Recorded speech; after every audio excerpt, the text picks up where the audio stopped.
man. Oh, it's insanity. Oh, welcome to another week of technology. I'm Meg Riley here in Minneapolis, Minnesota, and you're here for another episode of The VUU. Aisha Hauser, how is it in Seattle? Hello, it's Aisha in Seattle, and it's overcast, rainy, but the crocuses are coming out. We're getting a lot of flowers. That's good news. Oh, wow. Excellent. And first, how are you doing?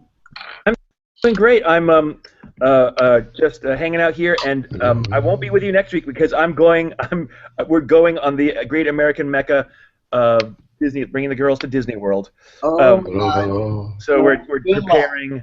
We're preparing to hear "It's a Small World" over and over and over again, but it's all good. It's all We get to really go to fun. Harry Potter land. I want to go there. Hello. Yeah, we're doing that too. Yeah, we're doing that too. Just pack a lunch, because, man, it's expensive there. You can just spend a fortune down there. Bob LaValle? Hey, friends. Greetings from Buffalo, New York, where everything is as it should be, which is to say it's 17 degrees and there's 2 inches of snow on the ground. There you go. Yeah, we got snow here, too. It's gorgeous. Lena K. Gardner, you're here in Minneapolis with me in the snow. How are you doing? Hey, yes. Good morning. I'm doing great. I'm coming to you from the University of Minnesota campus, my alma mater, because right after this I have another panel to go to, so pretty exciting morning for me. Excellent. Maybe you'll run into my kid over there. I should. I'll text you. And Leslie McFadden, where are you today? Are you home or are you traveling? I'm home today. I was in Flint earlier this week, but I'm home today in Grand Rapids, Michigan, and it's similar to Bob. I think the high today is 15 degrees, low of 5. Lots of snow. We're expecting more this week, but I'm good. Oh, good. Well, I can't wait to hear about your trip to Flint. I followed you on Facebook, and that is a story. Before we go there, I'll just say that Tom Shade is temporarily gone. We've all been having just tech adventures this morning. I'm hoping that this is playing live and that we'll be told quickly if it's not. YouTube has been torturing us the last few weeks. So anyway, I hope that live viewers are with us. Otherwise, you'll hear this on podcast and later. And I just wanted to launch today by bringing up the name of Ibrahim Farajajeh, who I first met as Elias Farajajeh years ago, who really has been such a mentor and beloved friend to so many in our movement. For those who didn't know him, his intellect was astounding. He spoke every language you could think of. You could walk around with him in a big city and he would just converse with many people in many languages. He was both a devoted Sufi and devoted to Islam. He taught at Star King Seminary, and he also was one of the officiants at a Reconstructionist Jewish congregation. So he really just crossed boundaries wherever he went. Just an amazing person, a huge mentor to a number of ministers of color I know, as well as to just class after class of Star King students of every race, color, gender, sexual orientation. He had the most inclusive heart and mind of anybody I've ever met. And his intellect was staggering, but his heart was even bigger, and it broke. He died. He had a heart attack and died way too young. So I, like thousands of people around the world, literally, are grieving and also feeling him very strongly with us right now. So I'm dedicating everything I do this morning. I made the bed and dedicated it to him. Everything I do this week, I'm just dedicating it all to him. So anyway, looks like Tom is gone for a while. It looks like we're not live, but we will be. So we'll just carry on and do this, and it will be a podcast, and Bob and Lori are going to try to work this thing out. YouTube has just taken a dislike to us suddenly. So every month it is our joy to bring on members of the Black Lives of VUU collective. Oh, do you call yourselves a collective? Is that a fair name? Yeah. Okay. All right. Great. And so today we have Lena and Leslie coming to catch us up on many things, and I'm really interested to hear some of your stories. Lena, do you want to start and share? And there's just always a lot going on. So. Yeah, I think so. This, VUU, we decided to talk about the power of narratives. I had recently gone to Creating Change in Chicago, the LGBTQ Task Force Creating Change Conference, and got to connect with a lot of activists on the ground. And many of them, one of the things we talked about was two things. One is this call-out culture of our movement, and how it is both necessary and it can be really harsh at times. And we see that internally in the movement with each other, and then externally what it looks like is how are we navigating the ways in which we call people to accountability for how privileges and different oppressions are showing up in their lives, but while also making room for compassion and grace.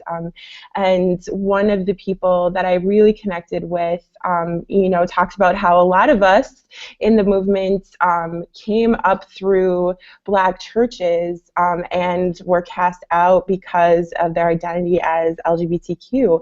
And so it was really this exploration of so what does that mean for what our understanding of grace is? And Reverend Sekou one time even said elders failed you in showing this younger generation grace and compassion with regards to sexual orientation and LGBTQ identity. And so how are we trying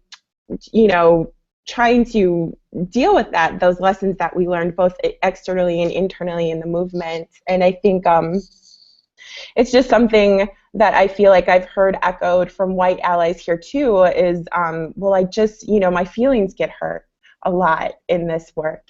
And, I love, Leslie has this t-shirt, what is it, is white feelings are not greater than, Black lives. And I think that, it's how do we walk this line? What are some ways in which we can walk this line to do that better, to have more grace and compassion, and yet not fall short of calling people accountable for things that they need to be held accountable for.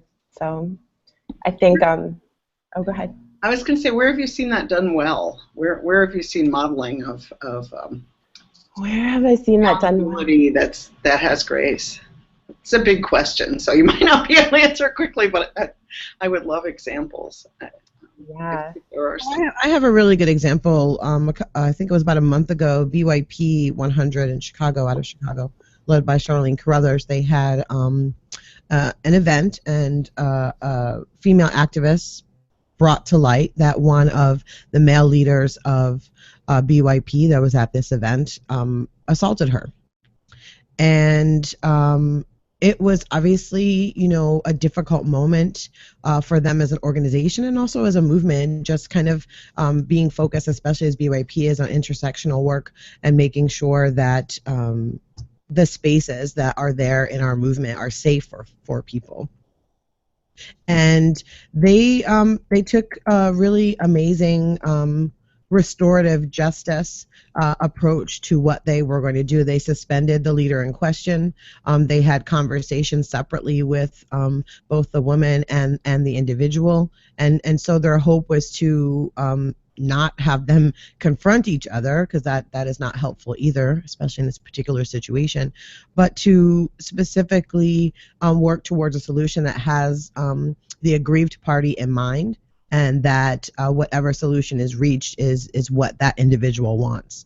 I can share a link that kind of has from the Chicago Reader that has a good kind of rundown on what happened. But I remember when that happened thinking to myself, whoa, this is a very different approach when we talk about safety beyond policing and what our communities can look like. It really spoke to me, this integrity that BYP showed, and the strength and courage that they showed in standing up for this woman, while still recognizing that we needed to hopefully get to a place where this man could be called in eventually after confronting what had happened and his role in it, and how this can work in a restorative justice way. So I would say that was a really good model of that. It's Black Youth Project is what BYP stands for. It's a national organization, but it is headquartered in Chicago. Mm-hmm. It seems like you also at the Cleveland gathering that the trans community did some good work, at least from your perspective. It called you in, and you came away recommitted and recharged. And I wondered if that happened in a particular way, those conversations. And I know there was, pain and conflict and all of that too. But I just feel like as much as we can learn from what went well, I'd like to.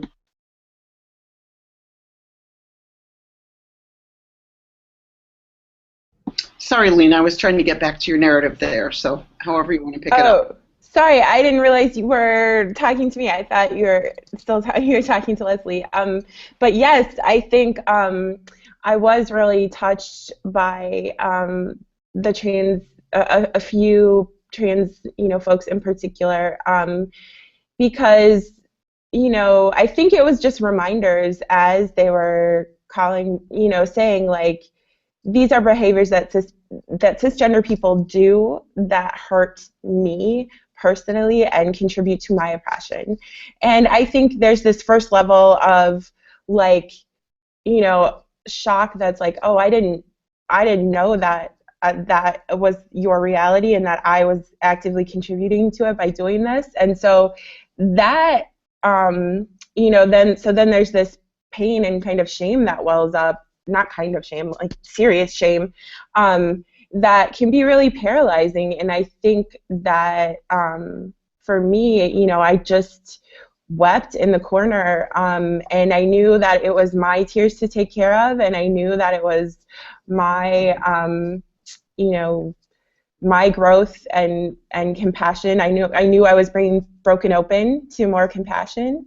And so to just kind of let that come in and then to let go of the shame. And I think I actually learned, some of my skills in that from my dad's spiritual teachings around really grounding yourself in love, really grounding yourself in meeting people where they're at. And I think and that includes yourself, right? So there was a time in middle school where, I had some bad interactions at school, and I was like, oh, I hate white people. And my dad was like, you can't hate white people. And I was like, so angry about things I saw that like grown teachers couldn't see. I was just irate about it. And I was like, how can they can't see this? And, my dad was like, you can't blame people for what they don't know. They just don't know. And he was like, once they know, then you can blame them. But until then, you just can't. And so I think learning how to turn that lesson on your own self can help you bring you out of some of that shame. Because what I've also watched in this movement is at times my own shame or others' shame causing them to cause more harm because they're unwilling to, fully say, just own that accountability and just, say, I'm sorry, full stop. I will do better. Full stop. Like there's always these, qualifications. I'm sorry if I hurt your feelings. I'm sorry if blah, blah, blah. It's like, no, like just own the full responsibility and immensity of whatever privilege it is you're sitting in. And then, like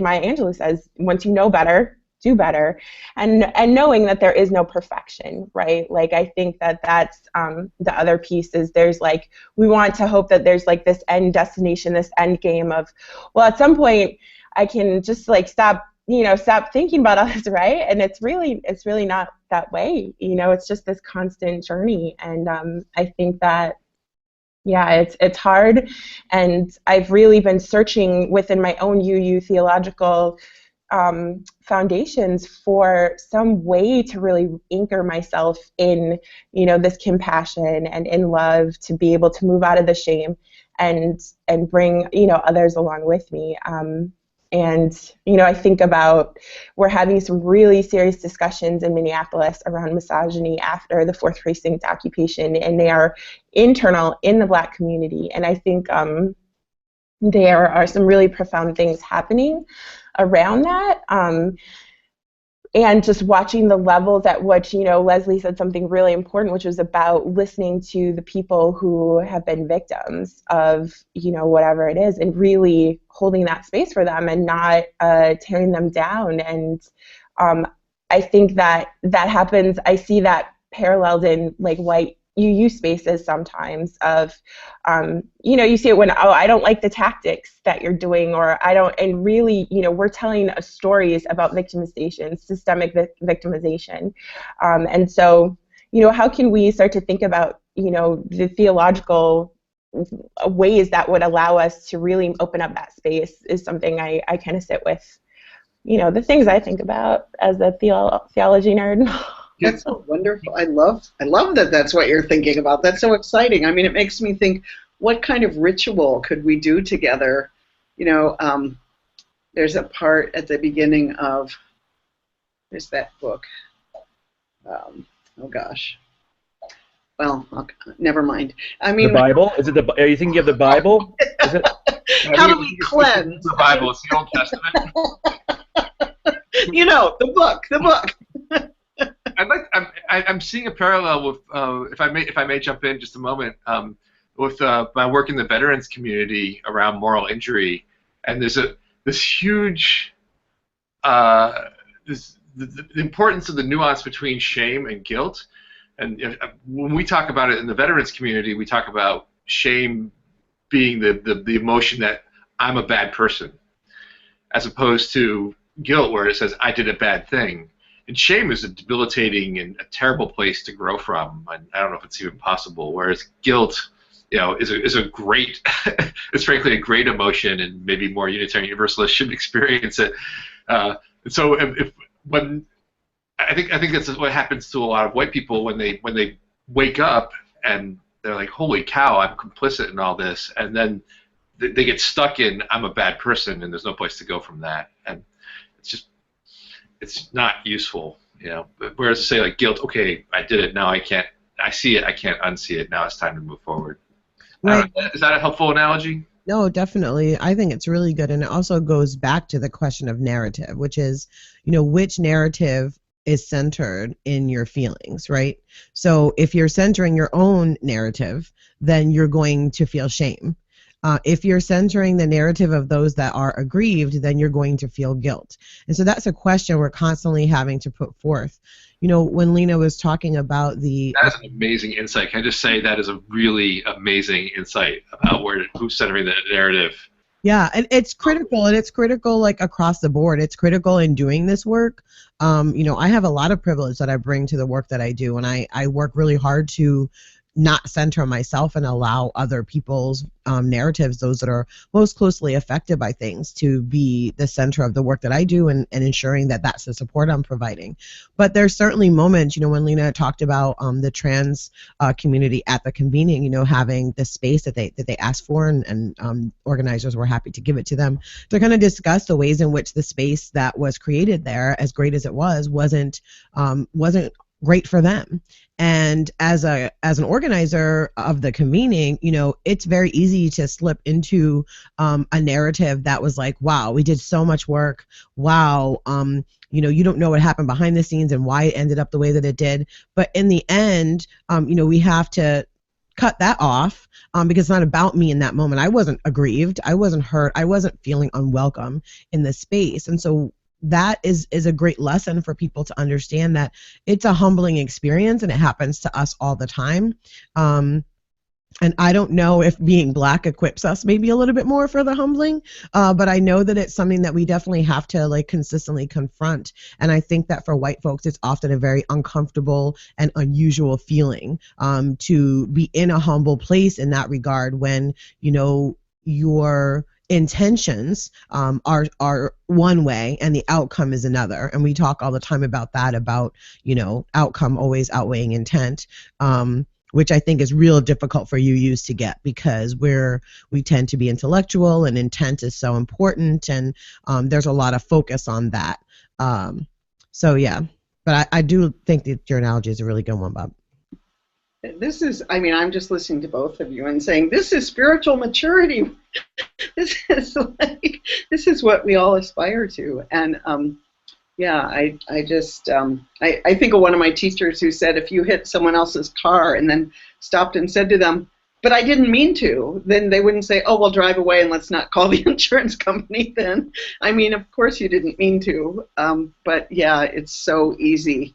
I mean, that narrative that you gave of look at all we did, and it is so easy to go there, and there's so much more life if we can drop it. But yeah, it's and this is just such a deep well we're in right now. I feel like about spiritual narrative, about what we're here to do on the planet, and you know how. I think I'm really interested in how we create ritual to support this kind of maturity, and yeah. So I'm not that we have any listeners now, but later when we do, I'd love to hear if congregations are actively doing rituals to support this kind of clarity of what we're here to do. Well, one of the things. You go ahead, Aisha. Go ahead. Hopefully I won't get kicked off. In East Shore, where I am now, once a year since Beloved Conversations has started, we've had an entire service about talking about race, putting race in the forefront. And part of the service is asking each person in the room to write down. The first one was their first memory of race or racial injustice. The following year was something about, like, it was flowers, like their hope or how they want to. It was very personal, how they, what are they doing to make a difference, or how do they see something different. And I think this year it was something about their hopes for the future. So it's once a year, which is clearly not enough, but it's more than there was before, and this congregation's been there 65 years. So it's a small seed, but it's one that is really powerful, and it's astounding, the conversations just about everything now in the congregation, and it's uncomfortable for a lot of people. And what I'm finding is I'm representing a lot for a lot of people. Like, suddenly I'm being accused of things, and it's interesting because I'm like, this isn't about what you all think it's about. It's probably about Black Lives Matter and diversity, and just that I represent change and difference. And that's an interesting tension, because the shame and guilt, we're not even there yet. We need to get there, but we're not even there yet. We're starting with, almost AA. Like, we can't solve a problem until we recognize there is one, right? So it's been interesting.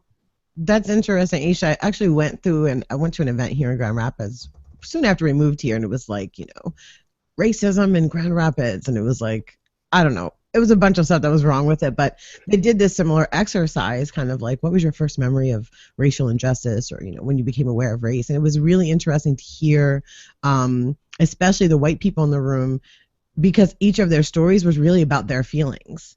It was like, it was so telling to hear, a woman tell a story about a black baby doll that, she felt her parents were, not nice to, or something like that. It was so about her feelings in that moment, and it was like just taking that in, and I feel like it's a great place that you can have those kinds of conversations as well. When you see that pop up, take it a little bit further and say, okay, great, I hear what all you guys are saying. Let's go back a little bit and think about where we were centering, where you thought, where your emotions were stirred, why they were stirred there, and how we can replace those centering narratives with something different. Because it takes more than just acknowledgement in these moments. I feel like often we don't go that extra step. We don't take that next place to go to and say, we were talking about this thing, and now let's analyze what we talked about, so that we're framing the next part of this in a correct way. Because if we don't do that, we tend to kind of recircle on the same narratives over and over and over again, and we never get to that next step. We have to be able to analyze what we're discussing, so that people can really see for themselves about themselves in those moments. So that's really interesting, Aisha. I've had a similar experience. That is So I just took a class on multicultural church at Meadville last month, and I made a comment in the class, and at break, a very kind woman who was sitting next to me said, "Can I talk to you about your comment?"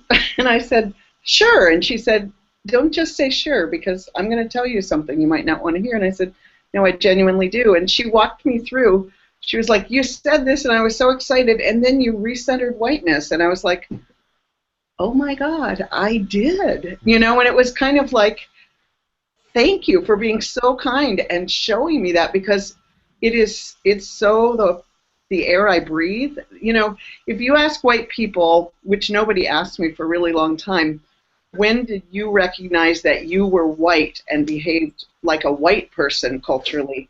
That is much later than recognizing, you know, those early feelings of whatever they are. I won't even go into them, but recognizing that I have cultural deficiencies. I am actually located in race.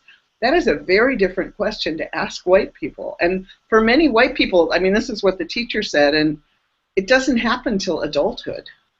I mean, the identification with our race, I mean, superiority happens much earlier, but actually understanding that we are part of it, that we are whiteness. It's not just like, you know, this neutral thing that we're not part of.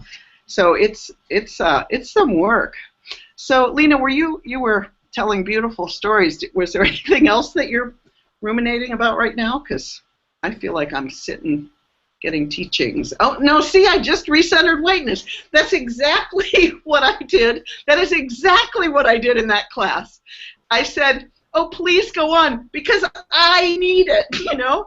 Before we go further, we need to identify what I'm talking about. Damn it! Before we go further, we need to identify the racist in the room.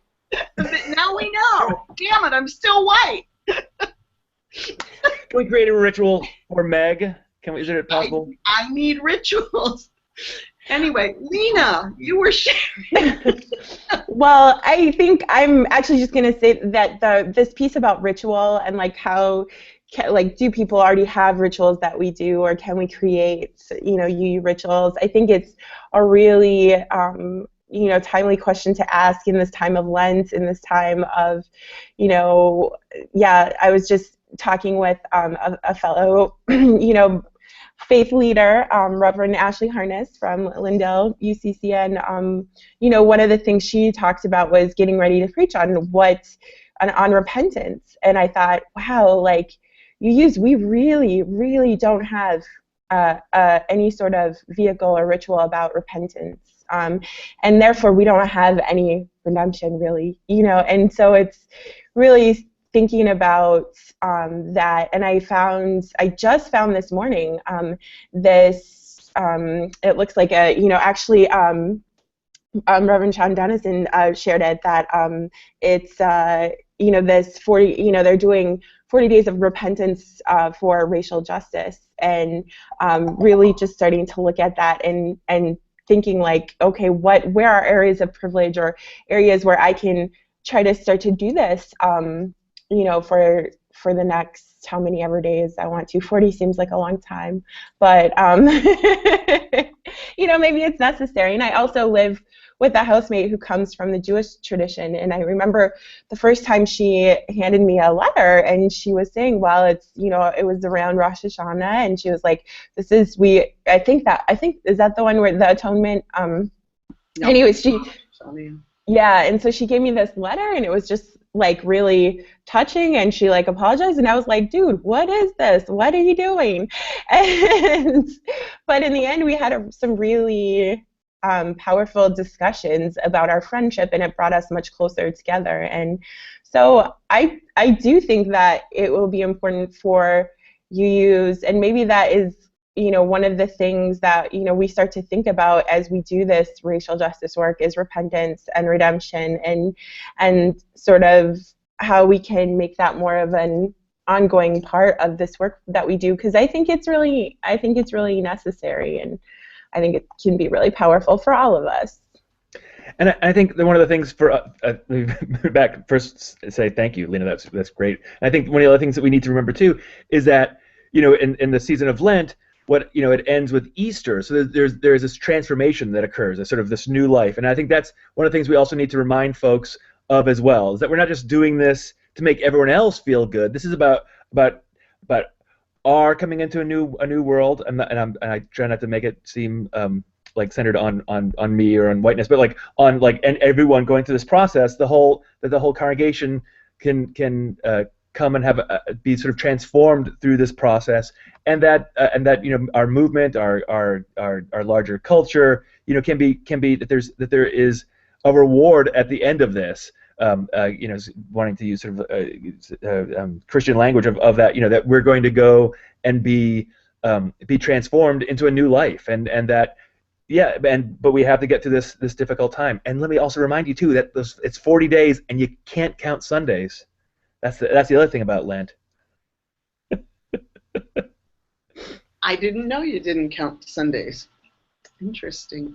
That's so long. I think finding ritual that fits us is what's really important. I was part of the racial cultural diversity work that went on in the 90s in the UU world, and I think part of the problem with it was that a Lutheran, Joe Barnt, was in charge of Crossroads, the interfaith group we were working with, and Lutheranism is a confessional culture, and Unitarian Universalism is not a confessional culture, and it theologically didn't fit for a lot of people, theologically. So it's figuring out what does, because there has to be an element of confession for transformation to occur, but how does that work differently for us? And I think I see a connection here back to the power of narrative, right? I mean, it gets back to what Leslie brought up of whose narratives are you centering? And I think UUs are really good at centering their own narratives. And so, I think repentance is a decentering of, your narrative. It's a focus on, the people you've hurt and the ways, that you need to repent for. And I really think that, again, it's the power of narrative cannot be underscored. And I think, I'm going to speak on this panel at my alma mater, and it's the title is there a right way to protest? And the whole framing of that is like, what? And when they first asked me to do this, I was like, oh, no, like that's just like no, because it's like what, because the narrative that they're centering there is right, like a very white, very privileged, very it's so shrouded in that. And so I'm sitting here thinking about these things that we're talking through, and the pushback that they got from the community is absolutely in line with that's not even the right question to ask, because it's the wrong narrative in these times where people are being killed, so. Yeah, Lena, that's a great segue to kind of delve a little bit into the Flint narrative, which I wanted to talk about a little bit, which is that often, and this is something I think we've run into as part of the Black Lives UU collective, is this desire to make this movement digestible, right? To make it easy to explain, to make it, for lack of a better term, just more in line with like a political process, which would be sound bites and specific leaders and specific points that everybody agrees with, all of those things that, are part of the quote-unquote establishment way of doing movement work. And part of the challenge that this movement has brought to all of our lives is questioning that, right? So as we move through and look at all of these other issues that pop up, it's really important to look at narrative, who's centered, who is putting these stories together, and is there clearly a desire to make it easy to digest. So I bring Flint into the conversation because I think those that have heard about the crisis in Flint, the water crisis in Flint, have certainly heard a, not even just to say one-sided, but certainly a short-sighted version of what's happening in Flint and in Michigan, generally speaking. So on the outside, even the hashtag Flint water crisis, it seems like something happened, water is bad, people need clean water, right? That sounds like a really cool thing to put a bow on. You can buy some water, you can send it, you can say we need to clean this water up and get people clean water, and it sounds like something that people can rally around. But when we look further into the issues that Flint is facing, we see a much more complex story, and we see a much more complex narrative that no one is lifting up. So we see connections from this water crisis to the emergency management system that is in place here in Michigan. So we know that 50% of all Black people in this state are living in a city that's under emergency management. And for those who don't know, what happens in emergency management is the vote and the will of the people is completely usurped. So the mayor, the city council, anybody that's an elected official, all of their power is taken away once an emergency management decree occurs. So we're talking about, this is a voting rights issue now. We're talking about 50% of Black people in this state whose voting rights have been completely taken away. They have no control over what happens in their municipalities, and they have no control over the people that are making those decisions because they're not elected officials anymore. We can dig a little bit deeper, and we can see a direct connection between the privatization of water. We see that the state of Michigan sits in and around a third of natural water reserves, right, in the world. And yet we have a country here, a city here that is without potable water that they can even drink. It's a third world problem happening in a first world country, and we have yet to see a first world response to it. We haven't seen the Army Corps of Engineers hit the ground so that they can test everybody in Flint, so that they can ensure that clean water is being had. These are mechanisms that our country has done elsewhere, yet here in our country we don't see those things occurring. And there has been another narrative that I think is really important to lift up, which is the lack of ability for folks to understand that the people on the ground and the people that live in Flint that are dealing with this problem, they've been screaming about this problem for a very long time. This isn't new to them. The information isn't new to them. The effects aren't new to them. And there's been this framing of like, oh, this thing happened and now this one study came out and now we know about it. When in reality, the state has known for a long time. The people have been making lots of noise about it for years and years. And they're building consensus and collaboration between different cities and different movements on the ground. Hold on a second, Leslie. You've shocked me here. Years and years this has been going on? Years. This has been going on. The issue of water in this state and water quality in this state and access to water. We had just, as long ago as 10 years ago, Detroit has been seeing consistent water shutoffs, and we've seen access to water being done. And also we've seen liens put on property that have to do with water bills. And so what happens is we have corporations and the state coming in and taking property from Black and brown poor people to gain access to water rights, especially when these properties butt against water access. It's been a huge problem across this entire state. So there's a lot of larger scale narratives, and when you start to connect the pieces together, you see a much bigger story than let's send water to Flint. And so I always want to lift up and kind of hopefully ask folks to look a little bit deeper. Whenever you see a problem that people are dealing with, it's always more than the problem that you might see pushed forward. It's easier to say, hey, let's put some water in a truck and send it. It's a lot harder to say, wow, let's look at the larger pieces that are in play here. Talk about how emergency management came to be in this state. Talk about the power that takes away from people. Talk about the general narrative of what emergency management means, because what that means is the state and the governor has said that this mostly in all these cities, Black leadership is not equipped to run their city, right? That's what they're saying. They have decided that they've decreed it and they've sending someone in to manage these municipalities. And I question that narrative from the start. I think it's rooted in white supremacy, it's rooted in anti-Blackness, and it leads to situations like we're seeing in Flint, and we'll continue to see, not just in Flint, but we see it in Mississippi, we see it in New Orleans, we see it in Pennsylvania. It's not anything that's new. But I do think what's unique about this situation here is this emergency management piece, because it has been wielded with such ferocity in this state and to great effect to the benefit of private corporations. So I just wanted to lift that up. I've been spending a lot of time, and I'll be back.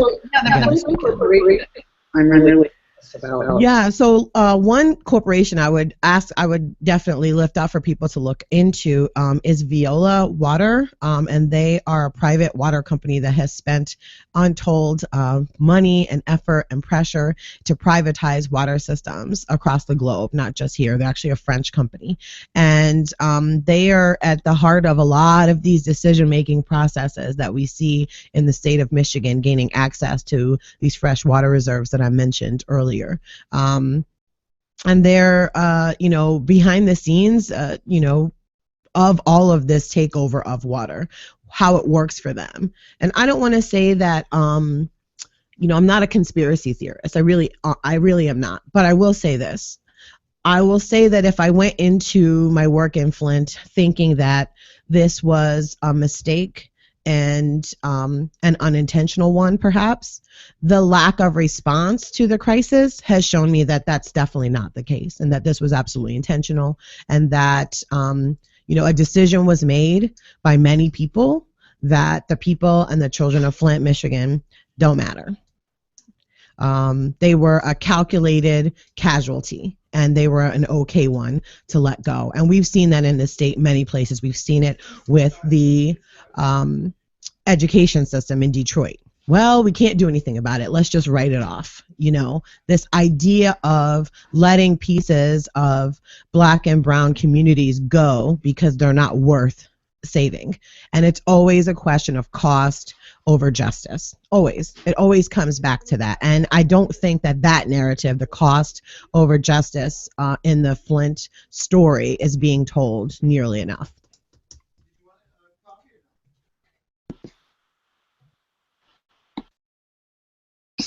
The pieces that I have read have been staggering about the decisions and how they were made with regards to money. Is there any? So the state, I don't quite understand the power structure here. The state just gets to decide and call that state of emergency. That's a state level decision, and any state could do that. Well, I don't know if any state can do it, but here in Michigan, they have the power to do that. It's something that they've been putting in place. And again, it's the pushing of this narrative of this city can't handle itself. This city's leadership that the people have voted in are not able to, are not fiscally responsible. They don't know what's needed, and it's easy to say that. But when you look at a place like Flint and its leadership, we're talking about a city that lost 50% of its population in the last 20 years. I don't know any municipality or any leadership that can deal with that situation and not have fiscal stumbling blocks. It's just a matter of economics. And to frame it in this concept of it's these people that are the problem and they can't do their job, and so we need to send somebody in to fix it, it's just false. It's just a false narrative completely. And they've sold it all over the state. So yeah, so that's where we are with it, and it's really just becoming evident. I see Flint as a flashpoint, but not the end of this story at all. Much like Ferguson was not the end of the story with police brutality. So, yeah. So, what kind of organizing is going on there? When you were there, were you part of a movement? Is national attention coming in from Black Lives Matter or other? I mean, I know there is on media, but I wonder on the ground what it's like. Yeah, so I've been working with a local organizer named Nayira Sharif, and she works with the Flint Defense Fund, and she's been working on the ground on a lot of these issues. Specifically, they were started to deal with the Flint Emergency Management Decree and kind of overturning that. So obviously, as the effects of the emergency management come to light, they shift and they start talking about some other things as well.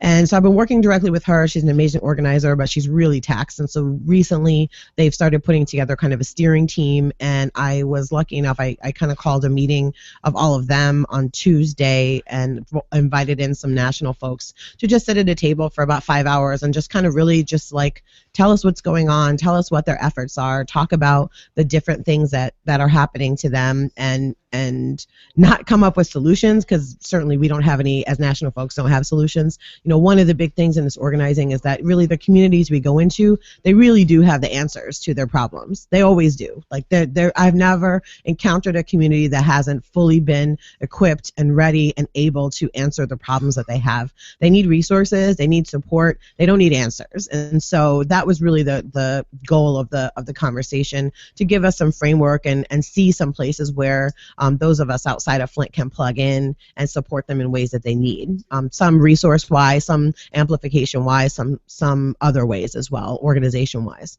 So they have named their coalition. It's called Flint Rising. You guys can follow them on Twitter, I think, right now, and you'll see more as they start. It's embryonic right now in terms of the coalition. They're still building it and deciding what their mission is going to be and how they're going to govern and things like that, but it's definitely taking shape. And, you know, when I say that the state is doing nothing, you know, I went on tours on Tuesday morning of different mechanisms for getting water, which I can't quite describe the concept of, I don't think people quite understand. If you wake up in the morning, you don't know where you're going to get water from, okay?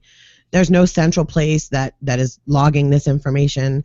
There's nowhere to tell you where water is going to be at any given time. So you kind of just have to like close around and call around and see different places that might have it. And so there's a state mechanism for it, which is the fire departments, okay? And that poses a couple of issues. It's run by the National Guard, and so if you're undocumented, that's a potential point of conflict for you. If you have any issues with law enforcement generally, whether it's emotionally triggering or you have an arrest warrant or all sorts of reasons why you don't want to come in contact with those folks, that's concerning. And they're only giving one case of water per household, per visit, per day, basically. So think about that for washing, for eating, for cleaning, for everything. One case of water per day. Go ahead, Lena. Yeah, I was just going to chime in that Danny from Black Clergy United for Change, they took a trip there just this past week and came back with stories about the very personal impact of this, you know. And Danny was sharing with us a story last night of a mother who the fire department only comes, she said, or he said, to their neighborhood once a week. And on Sunday, she was getting ready for church, getting her kids ready for church, and she missed the drop-off. And the truck was still on the street. She ran down the street and said, "Hey, can I get, you know, my water? I was getting ready for church." And the firefighter was like, "No, you have to wait till next week." And he was right there and could have just given it to her or just, you know, walked it to her house. You know, she has a 3-year-old son that can't speak yet. And, like, I think this piece about, you know, again, the narratives and like the power of like disposable people, like this idea of disposable people, all the reports that there have been 0 translators sent in. So you have lots of undocumented workers who don't know what's going on, who don't know, you know, the how dangerous the water is, and ICE, there's been reports of ICE baiting people with water to get them. And like, this is the sort of thing that like tears at my soul, right? And this, I think, is where I also don't believe in conspiracy theories. I think there's this thought that like conspiracy theories are like maliciously intended, and like, you know, there's this frame, and so people can say, well, clearly people aren't that bad. But what people don't, I think the thing that the thorough line that I can thread through all of this is the money making mechanism. It's that where there is money to be made by privatizing a water supply, for instance, people will act incredibly, you know, immorally. And that is what we're seeing. We're seeing sort of this manufactured crisis so that people can now come in and make a case for privatizing the water supply. And in the meanwhile, there is all of this collateral damage, who are real people that are also disproportionately Black and brown bodies. And you can trace a thorough line from that to the ways in which, you know, our criminal justice system work, to the ways in which a lot of structural racism happens in this nation. And I think that's, you know, again, when you have this narrative of, oh, something bad happened, it's kind of like a natural disaster. It's not like a natural disaster, actually. It's not. And what are the narratives that we are coming up with that can push back against that? And, you know, the other thing in listening and thinking about this theme of narratives as well is that piece that's so critical that Leslie lifted up, is that people in their own communities know the solutions and have the solutions. And we see this time and time again. We see this here in Minneapolis with you know, whenever we hold like community meetings at NOC or at other places and we say, what are solutions? People say things like the police shouldn't be able to just shoot people, right? And then I'm like, that's a policy solution when you think about it. It's a policy solution that argues against excessive use of deadly force. But you have to put it in these terms, otherwise it's like you have to speak this incredibly, you know, difficult language that's like policy. It's like legally is policy ease, you know, and if you don't speak it, the people think, you know, you don't, then you're just not coming up with real solutions. But actually, the people know the solutions, and I think that it should be on the elected officials and on the people in power to take half a step outside of their like blinding like language and cultural barriers to be able to really listen to the solutions, because a lot of times these solutions make the most sense, would not be incredibly difficult to implement, but you come up with whose narratives are being listened to and whose voices are being centered, and it is not the people's voices that time and time again that are being centered, and you see this in Flint. Absolutely, and it's so, you know, I'll tell one quick anecdote, which is that, you know, one of the things I've been really frustrated with, Flint is almost 60% Black community, and yet every article I see, every piece that I read, I see white faces connected with this crisis, and it's been really interesting to me. And one of the first moms that were kind of lifted up, I think her name is Melissa McBride. She's a great, you know, what happened to her is very true and all of that stuff, but the story behind why she was the one that was kind of put forth as this study was that she had insurance, she had the means to pay for the testing that had to be done, and Black moms didn't have those resources to do that. So even in the telling of this story and getting it out there, we see again privilege being brought into the narrative and centered, because just by necessity, that was the first road to getting this information together and collecting it and doing it. You know, it wasn't enough to have anecdotal stories and medical records and all of this stuff. We need, you know, the need for the data to be quote unquote clean in terms of what was being reported was necessary, and I appreciate that. It's true. It's very necessary in narratives like this. But when we look at why this specific person was the narrative, it's really indicative of when we look at how narratives get formed and how they get put together and how people digest them. It's really critical to think about all of those kind of behind the scenes things.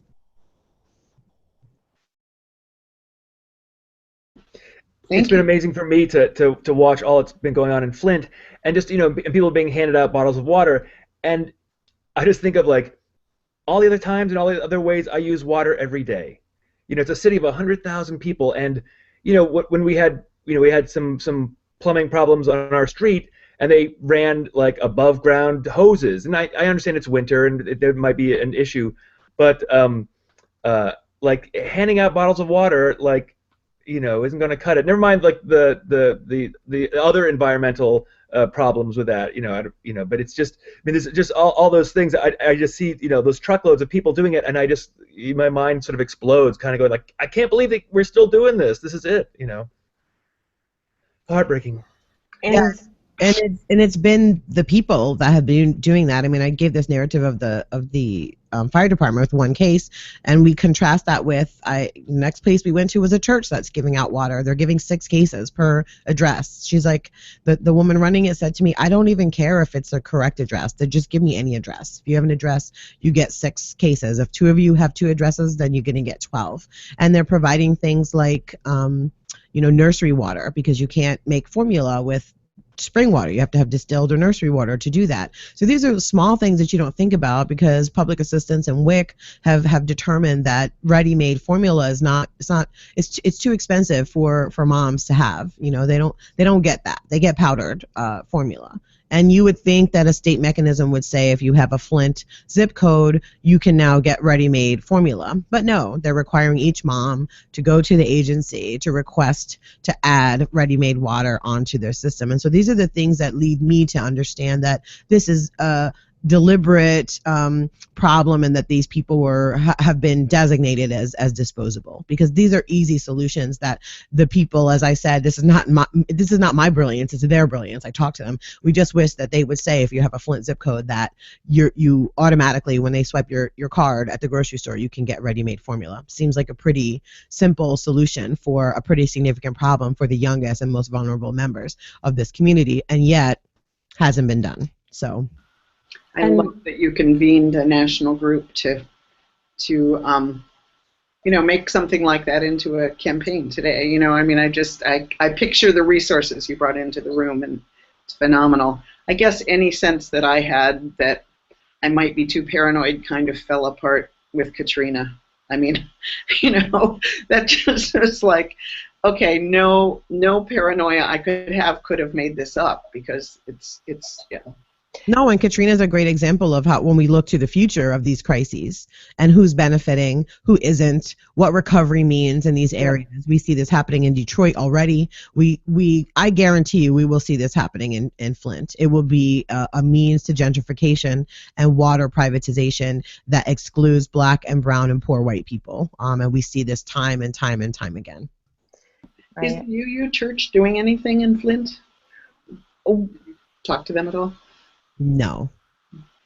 Danny made some connections, and he had said they're not doing anything right now. It was his sense, but there was interest in building, and we were talking about pulling a contingent from Minneapolis and going, which, Leslie, I was going to connect with you about and see when you'll be there next. And the thing that strikes me about all of this, too, is while we're discussing this, is like the GM plant, right, got their own water, over a year ago. And so, like when you unravel the layers, again, it just becomes it's just so enraging.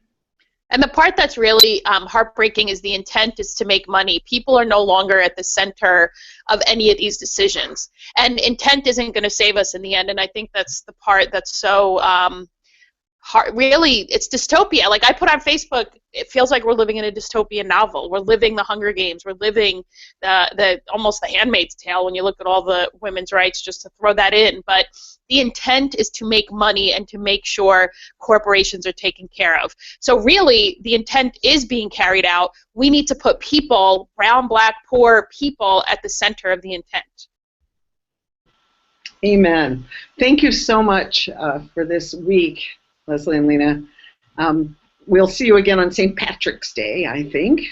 So we're really excited to always hear what's going on. Next, we'll have the two presidential candidates for the UUA, Sue Phillips and Allison Miller here. Joanna, who was on the nominating committee and can't have an opinion, will do the interviews for those. And meanwhile, thanks so much. And I hope by next week we're going to have this technological thing figured out. It's not for lack of trying. Inshallah. Peace, folks. Have a great week, all. Bye, everyone. Bye. It's inshallah. Oh, sorry. Thank you, Aisha.